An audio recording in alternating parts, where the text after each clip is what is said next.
was October of 2015. I was at an off-road event in Seymour, Missouri at the SMORE, Southern Missouri Off-Road Ranch. And on the second morning, I noticed I couldn't quite button my BDUs. Left thumb was weak. Didn't think anything about it, pulled my belt up tight, ran with it.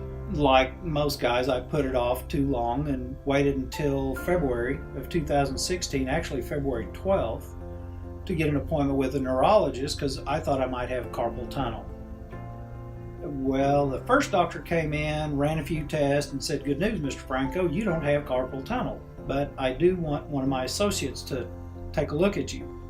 45 minutes and 5 or 6 tests later, he confirmed you don't have carpal tunnel. You do have ALS.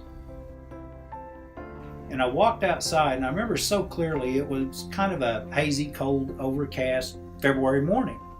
Parked in the underground parking, and I looked up at the clouds, and a little spot opened up, and the only thing I could think was, thank you for the life I've already.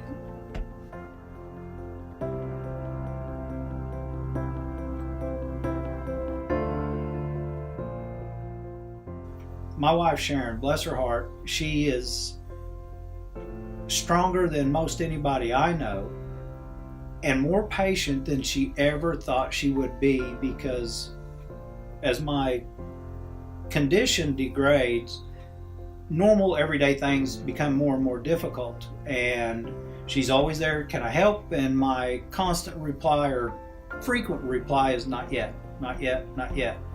As long as I can, I will." And when I can't, she's right there. Both of my boys, I've got 2 grown sons, they live close. 7 grandkids, I get to see them as often as I want, sometimes more than I want, because every now and then the little ones can get, no, I would never say that.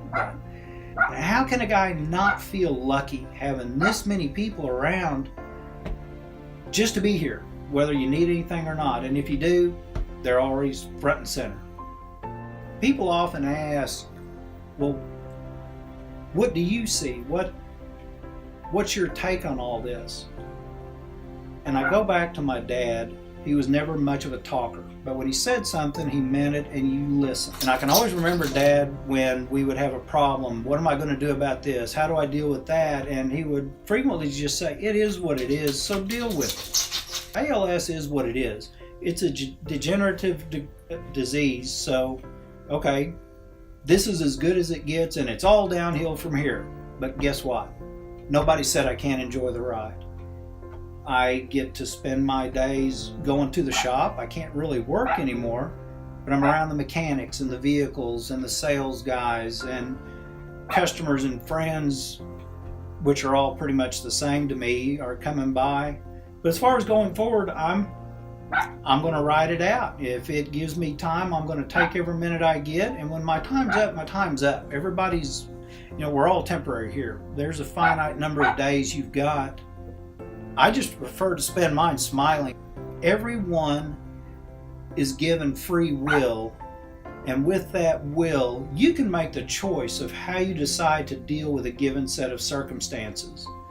You can wave your arms and cry and beat your chest and why me, but I don't find that to be very productive. I'm a lucky guy. I've got a lot of time left to share with my family and my friends, and I'm going to do it with a grin. Sorry,